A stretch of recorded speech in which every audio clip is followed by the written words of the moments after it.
Let's talk about unity. This is the aesthetic relationship controls.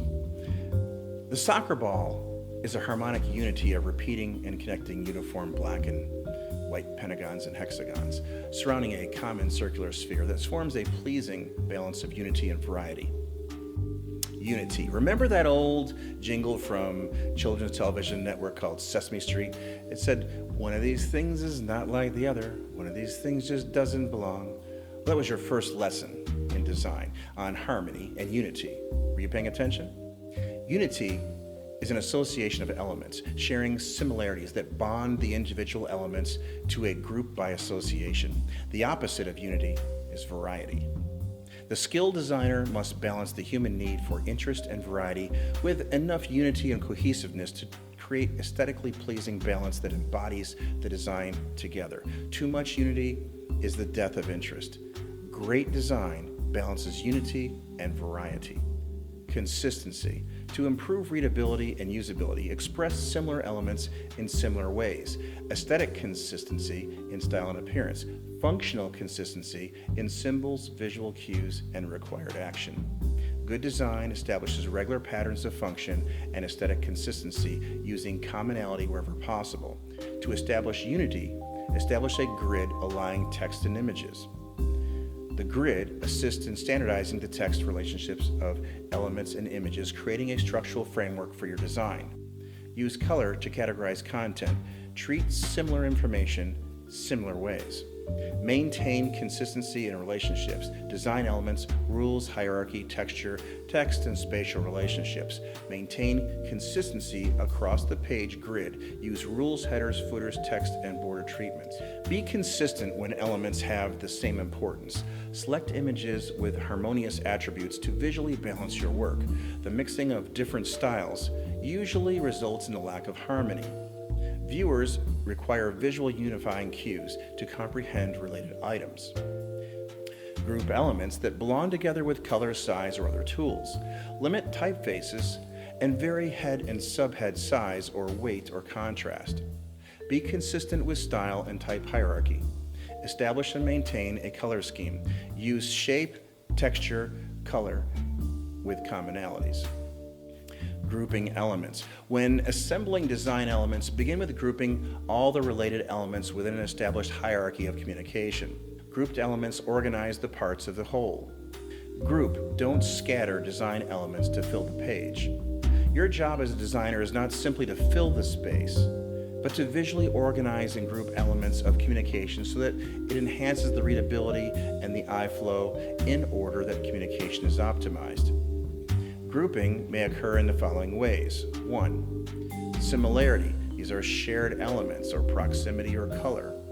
2. Overlapping. The use of a common ground, shared area, border, implied border, shared fonts, or depth of field. Great design in any art form is a pleasing blend of cohesive unity.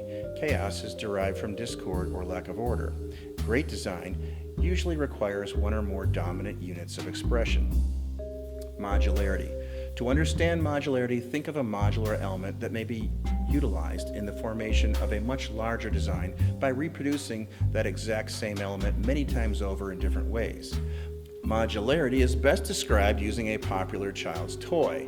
6 identical 8-studded Lego blocks may be put together 103,000 different ways. Pattern is the result of the rhythmic use of modularity. Your computer monitor uses the principle of modularity to display millions of pixels in a myriad of ways to create images you recognize on your screen. Designers build symbol systems and create unity in typographic families using modularity as a guide to deliver cohesive and harmonic visual bonds. Architectures utilize the principle of modularity to create harmony and unity and unify groups of structures in a variety of sizes into a cohesive family. A design grid is an underlying skeletal structure upon which modularity exists in harmony. City streets create a skeletal grid upon which modular buildings are arranged to create a neighborhood. Modularity allows systems to become more complex and flexible than non-modular systems. Creating unity through design grids and modular systems. Designers utilize grids to establish a harmony of unity across projects with multiple pages, applications, or media, such as a book, a website, or a newspaper. A modular guide is created by using vertical and horizontal guidelines we call a grid that serve to identify the boundaries, margins, and columns and principal spaces within a design. Grids are used as an aid to design, easily allowing a designer to create multiple pages quickly, aligning and positioning type, photos, and design elements with perfect unity within the pre-existing grid across multiple pages. Grids are used as a guide. Generally, the actual guidelines themselves do not appear in the final art, but are only used as a guide in the design process. Grid anatomy. Function of a grid. A grid introduces order to a layout, helping the reader to flow through the pages with ease. Grids can be loose and organic or rigid and mechanical. The more complex the communication a project possesses, the greater the need for a structured consistency and order. A grid structure provides consistent harmonic relationships across multiple pages or applications. Modular grids provide structure to design by establishing a framework of alignment within which organized design occurs. The more complex information that you need to communicate, the more complex and versatile the grid required for your design. Grids should be selected or created based upon the volume of information, images, and priority of elements to be communicated. Begin by defining your grid by selecting the most challenging spread from the largest amount of images, content to convey, and communication needs.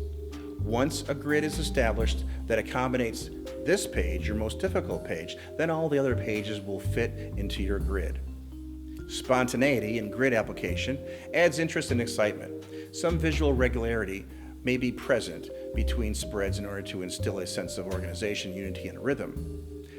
Modular grids offer an endless assortment of layout possibilities. Once your grid is established, you may begin to place images and text blocks into the grid format, positioning them within the grid modules and align them with horizontal and vertical guidelines. Breaking the grid. At times, the experienced designer will break away from partially or wholly away from the grid structure to enhance the composition by eliminating monotony. Breaking away from the grid too often will result in an apparent lack of structure across your design. Aesthetic sequential design in either storytelling, multiple frame, or page layout must contain an underlying structural unity to be coherent. Tension. Tension is created when an opposing visual force challenges the visual path of a design, when edges are crowded and margins are not allowed proper breathing space due to the placement of design elements or the manner of cropping. Tension will become apparent. Tension increases as proximity increases. The closer objects are to one another, the greater the tension exists between them. Multiple elements existing within a field creates tension. Visual tension. Large open spaces, this is negative or positive, release and diffuse visual tension. Relaxing the eye. Small negative shapes wedged between larger positive shapes cause tension points that possess energy yearning to be released. The reverse is also true.